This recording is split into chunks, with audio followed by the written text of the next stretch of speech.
오늘의 10분 말씀. 열왕기하 20장 12절부터 21절 말씀입니다. 오늘 본문은 히스기야 왕이 병에서 치유받고 하나님으로부터 15년의 생명을 연장받은 이후의 사건을 다루고 있습니다. 이 사건은 아수르의 사네립 왕이 죽기 전, 즉 열왕기하 19장 사건 이전에 일어난 일입니다. 이를 확인할 수 있는 한 가지 증거는 오늘 본문에 등장하는 바벨론 왕 무로닥 발라단입니다. 그는 아수르 사네립 왕에게 패배하고 폐위된 왕입니다. 따라서 오늘 본문의 사건은 두 가지 중요한 정보를 제공합니다. 첫 번째, 아수르 왕 사네립이 죽기 전의 사건이고, 두 번째는 바벨론이 아수르의 영향력 아래에 있을 때 일어난 사건입니다.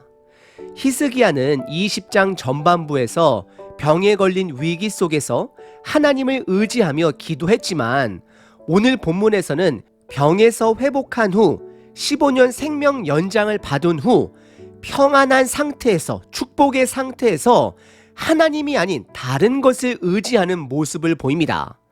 바벨론 사신들의 방문에 그는 자신의 보물과 자원을 자랑하며 하나님을 잊은 상태에서 이방의 아첨에 취해 있음을 보게 됩니다.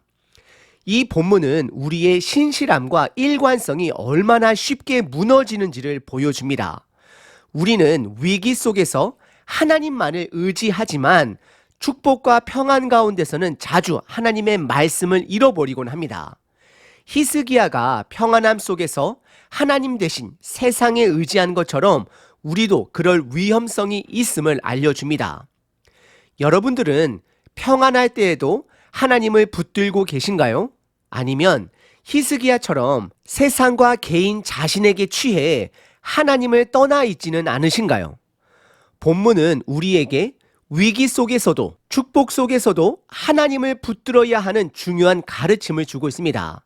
오늘 본문을 통해 우리들 스스로를 점검해 보시길 바랍니다. 오늘 본문은 두 부분으로 나눌 수 있습니다. 첫째, 바벨론 사절단의 방문과 둘째, 히스기야에게 선포된 하나님의 심판입니다. 첫 번째는 바벨론 사절단의 방문입니다. 12절, 13절입니다. 12절에 그때라는 말로 시작을 합니다. 이는 열왕기하 20장 전반부에서 히스기야 왕이 병에 걸렸을 때를 가르칩니다. 바벨론 왕 무로닥 발라단이 히스기야 왕에게 편지와 예물을 보냅니다. 그들의 방문은 히스기야 왕의 병 회복을 축하하기 위한 것일 가능성이 큽니다. 13절에 히스기야의 반응은 매우 즉각적으로 드러납니다. 그는 두 가지 1급 비밀을 바벨론 사절단에게 보여줍니다. 첫째는 유다의 보물창고입니다. 금, 은, 향품 등 모두를 다 보여주었고, 둘째는 무기 창고까지 공개했습니다. 성경은 그가 왕궁에서 보여주지 않은 것이 없다라고 말을 합니다. 이 사건에서 우리는 히스기야의 세 가지 문제를 확인할 수 있습니다. 첫 번째, 바벨론 사절단의 방문에 기뻐한 이유는 그들이 아수르와 적대 관계에 있었기 때문입니다. 히스기야는 바벨론과 동맹을 맺어 아수르의 위협으로부터 벗어날 수 있을 것이라는 기대에 차 있었을 것입니다. 두 번째는 그는 유다가 바벨론과 동맹을 맺을 수 있는 강한 나라임을 보여주고 싶어 했을 것입니다. 그래서 자신의 보물과 군사력을 자랑한 것입니다. 그리고 세 번째는 그의 교만함이 드러납니다. 그는 자신의 재력과 군사력을 자랑하며 하나님의 은혜는 잊어버렸습니다. 이 모습은 역대하 32장에서도 교만으로 묘사되고 있습니다. 하나님께서 그를 병에서 회복시켜 주셨지만 그는 하나님이 아닌 자신의 힘을 자랑한 것입니다. 이런 히스기야의 행동에서 우리는 하나님을 의지하지 않고 교만에 빠진 모습을 확인합니다. 혹시 우리도 하나님의 은혜를 자기 영광으로 취하고 있지는 않은지 돌아봐야 할 것입니다. 두 번째 부분은 히스기야에게 선포된 하나님의 심판입니다. 14절부터 21절입니다. 14절에서 이사야 선지자가 등장합니다. 하나님께서는 히스기야의 마음과 상황을 너무나 잘 아셨기에 이사야 선지자를 보낸 것입니다. 이사야는 두 가지 질문을 던집니다. 첫 번째, 그들이 어디서 왔는지 묻습니다. 그러자 히스기야는 먼 지방 바벨론에서 왔다라고 말을 합니다. 그의 대답은 히스기야가 먼 나라 바벨론의 관심에 얼마나 자만해 있는지를 보여줍니다. 두 번째는 그들이 무엇을 보았는지 묻게 됩니다. 그러자 히스기야는 모든 것을 보여주었으며 보여주지 않은 것이 없다라고 솔직하게 답을 합니다. 이는 그가 하나님이 아닌 자신의 능력만을 자랑했음을 드러냅니다. 이에 16절에서 이사야 선지자는 히스기야 왕에게 여호와의 말씀을 전달합니다. 이 말씀은 심판의 경고입니다. 첫 번째, 히스기야가 쌓아둔 모든 보물이 바벨론으로 옮겨질 것이며 약탈당할 것이라는 예언을 합니다. 그리고 두 번째는 히스기야 왕의 후손들이 바벨론의 포로로 끌려가 내시가 될 것이라는 예언입니다. 그리고 19절에 하나님의 심판 앞에 히스기야의 반응이 등장합니다. 이 19절에 대해서는 여러 해석이 존재합니다. 히스기야의 고백을 세 가지로 정리해 보겠습니다. 첫 번째, 여호와의 말씀이 선하다라고 반응을 합니다. 이것은 하나님의 심판을 받아들이는 자세입니다. 나단 선지자가 다윗의 죄를 지적했을 때 받아들이는 자세와 동일합니다. 좋은 자세입니다. 하지만 두 번째는 적어도 내 생전에는 평안과 진실이 있을 것이다 라는 반응을 합니다. 분명 그의 태도에는 자기 중심적 태도가 분명히 있습니다. 이것은 적어도 하나님의 재앙이 내 생전에는 일어나지 않겠다라는 태도를 가지고 있는 것입니다. 순종적이지만 이기적인 마음도 있습니다. 하지만 그것만 있는 것은 아닙니다.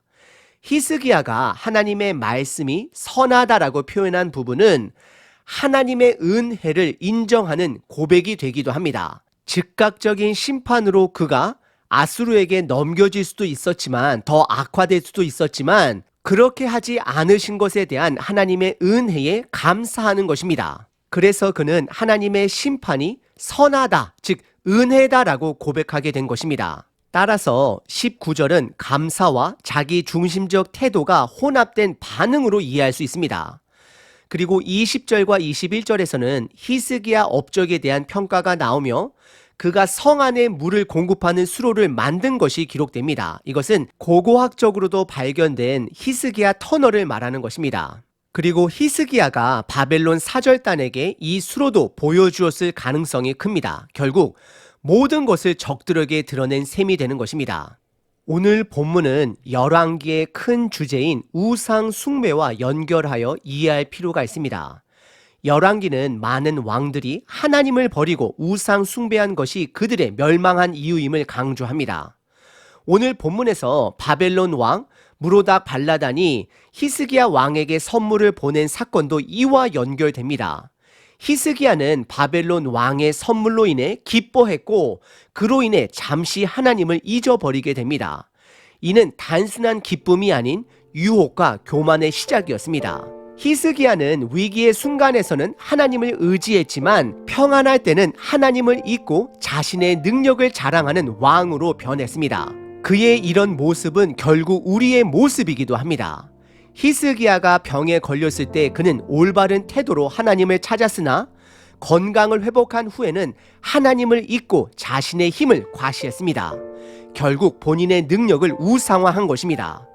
그는 축복보다는 오히려 재난을 더 잘 다룬 왕이었습니다. 우리도 마찬가지입니다. 위기 속에서는 하나님을 찾고 축복 속에서는 하나님을 잊어버리기 쉽습니다. 히스기야 왕의 이야기는 우리의 일관성이 얼마나 쉽게 변할 수 있는지를 보여줍니다. 한 가지 예로 베드로가 예수님께 충성을 다짐했지만 결국 예수님을 3번 부인하게 된 것을 기억할 수 있습니다. 베드로는 자신의 연약함과 변덕스러움을 깨닫고 예수님께서 내가 나를 사랑하느냐라고 3번 물으셨을 때에 주님께서 아십니다라고 고백하게 됩니다.